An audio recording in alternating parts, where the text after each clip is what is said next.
কৃষক বন্ধুদের জন্য 10,000 টাকা মাসে দিই। ভাগ চাষি এমনকি যার 1 কাঠাও জমি আছে তাকেও 4,000 দিই।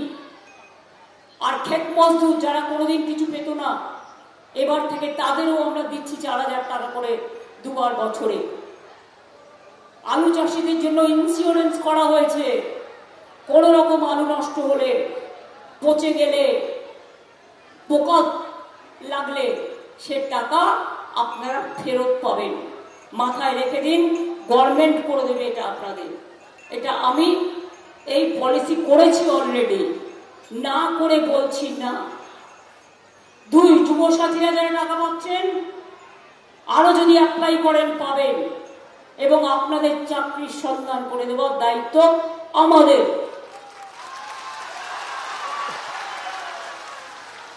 3 নম্বর, এখনো যাদের কাঁচা বাড়ি আছে, সব কাঁচা বাড়ি আমরা 1,30,00,000 করেছি। কেন্দ্র সব টাকা বন্ধ করে দিয়েছে। আগামী দিন সবার পাকা বাড়ি করে দেবো। আমি বললে কথা রাখি। আগের বার বলেছিলাম লক্ষ্মীর ভান্ডার, স্বাস্থ্যসাথী, দুয়ারে সরকার, স্মার্ট কার্ড সব কিন্তু করে দিয়েছি। আমরা করে দেখাই, আমরা মিথ্যে কথা বলে পালাই না ভোটের পর। কৃষকদের জন্য আলাদা বাজেট হবে।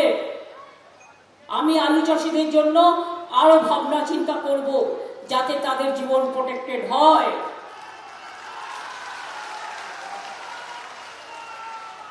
আপনারা আলু না, এবারে 30-40% আলু বেশি জন্মেছে, খুব ভালো। লক্ষ্মী ঘরে ঘরে, আপনারা ভালো থাকুন। ইউপিতে আমাদের বস্তার থেকে বেচা বলছে 40 টাকা কমে বিক্রি করে, আমরা কিন্তু সেটা করি না। আপনারা নয়দায় কি করছেন? মেয়েদের পর্যন্ত ধরে ধরে পেটাচ্ছেন, আর এখানে যুদ্ধের কামান নিয়ে এসছেন, যেন মনে হচ্ছে ইলেকশনটাই যুদ্ধ করে সবার ভোট রুখে দেবেন। তা কিন্তু হবে না। বাংলার মানুষ লড়তে জানে। আমার যে ইনকাম ট্যাক্স করে তার বাড়িও ইডি রেড করেছে। আমাদের প্রার্থী দেবাশিস কুমার, তাকে 16 ঘন্টা আটকে রেখেছে, ক্যাম্পেইন করতে দেওয়া হয়নি। প্রত্যেকটা কেস হবে, জেনে রাখুন।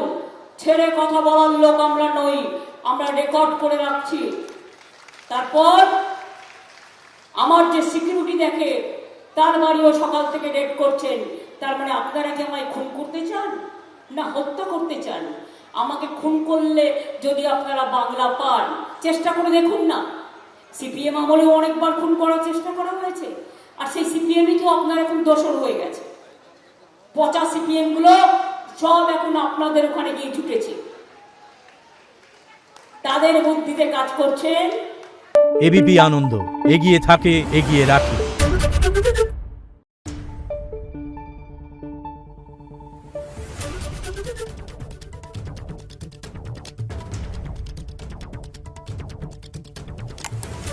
Thank you.